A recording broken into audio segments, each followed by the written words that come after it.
अस्सलाम वालेकुम viewers, welcome to my channel. मैं हूं आयशा कमल। आप देख रहे हैं चैनल कुकिंग वॉलेट। कैसे हैं आप सब? उम्मीद करती हूँ खैरियत से होंगे। आज ही मैं आप लोगों के लिए बनाने जा रही हूँ पोटैटो फ्राइज़, आलू के चिप्स, थोड़ा KFC स्टाइल में। बहुत ही मज़ेदार और हर किसी की फेवरेट डिश है पोटैटो फ्राइज़। चलें जी, शुरू करते हैं। सबसे पहले बिस्मिल्लाहिर्रहमानिर्रहीम। मेरे पास जो है 3 आलू हैं, मैंने इनको धो लिया है, बड़े साइज़ के हैं मेरे पास। सबसे पहले फ्राइज़ के लिए जो स्लाइस करते हैं, स्लाइस में कर दूंगी। जैसा कि आप देख सकते हैं स्लाइस मैंने किए हैं, और अब इसको एक ही शेप में जो है कटिंग करेंगे फ्राइज़ के लिए। इनको इस शेप में सारों को जो है मैं कट कर लूँगी KFC स्टाइल में। पोटैटो मैंने जो है कट कर लिए हैं। अब इनको मैं ड्राई करने के लिए रख दूंगी। 5 से 10 मिनट तक जो है ये खुद ब खुद ड्राई हो जाएंगे। कोई टॉवल या टिश्यू मैं यूज़ नहीं करूँगी, ये खुद ब खुद ड्राई हो जाएंगे। नेक्स्ट प्रोसीजर जो है हमारा, मैं यहाँ पर 2 जो है अंडे लूँगी। 2 अंडे लेने के बाद इसमें मैं ऐड करूँगी सॉल्ट ऐड करने के बाद इसमें जो है मैं चिली फ्लेक्स ऐड करूँगी, कुटी हुई लाल मिर्च।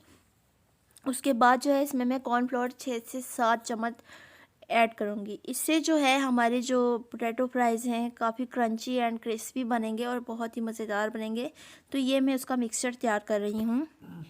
इसको अच्छे से मेल्ट कर लेंगे। और हाँ, मेरे चैनल को सब्सक्राइब करना मत भूलिएगा और मेरी वीडियो पूरी देखा करें, मेरी वीडियो स्किप मत किया करें, ताकि आपको पता चल सके कि किस वक्त मैं क्या चीज़ ऐड कर रही हूँ।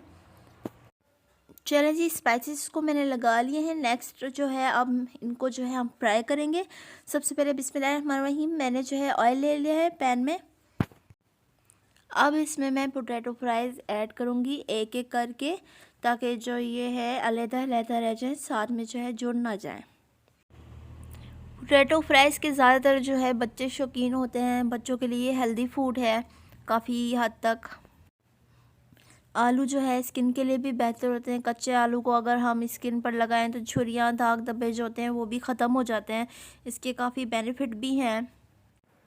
अच्छा जी, इसको जो है इसमें ऑयल में ऐड करने के बाद जो है 2 से 3 मिनट एक साइड पर ये मैं इनको ज़्यादा हिलाऊंगी नहीं। उसके बाद 2-3 मिनट के बाद जो है इन्हें मैं थोड़ा मूव करूँगी, जब ये लाइट ब्राउन हो जाएंगे एक साइड से। ये जी मेरे कुक हो चुके हैं, अब मैं इन्हें निकाल लेती हूँ। इसके बाद इसमें मैं और ऐड करूँगी, और जो है फ्राइज़ इसमें ऐड करके मैं पकाऊँगी। इनको भी इसी तरह गरम तेल में ऐड करने के बाद 2 से 3 मिनट एक साइड पर ये पड़े रहेंगे। उसके बाद जो है इन्हें मैं हिलाऊँगी। उसके बाद ये दूसरी साइड इसकी पकाने के बाद इनको मैं निकाल लूँगी। ये भी तकरीबन मेरे कुक हो चुके हैं। मैंने लाइट ब्राउन किया। आपको जितने क्रिस्पी और क्रंची पसंद है आप उतना इनको ज़्यादा देर तक पका कर सकते हैं। फ्राइज़ जो है मेरे सारे रेडी हो चुके हैं। पोटैटो फ्राइज़ बहुत ही मज़ेदार बने हैं और इनका कलर भी माशाल्लाह बहुत ही खूबसूरत आया है। इसको केचप के साथ जो है मैंने सर्व किया है। ये जितने ज़्यादा क्रिस्पी बने हैं अंदर से उतने ज़्यादा ही सॉफ्ट हैं। आप देख सकते हैं बिल्कुल कुक हो चुके हैं। उम्मीद करती हूँ आपको मेरी रेसिपी पसंद आई होगी। आप भी घर में लाजमी ट्राई कीजिएगा। मुझे दीजिए इजाज़त, दुआ में याद रखिएगा। अल्लाह हाफिज़।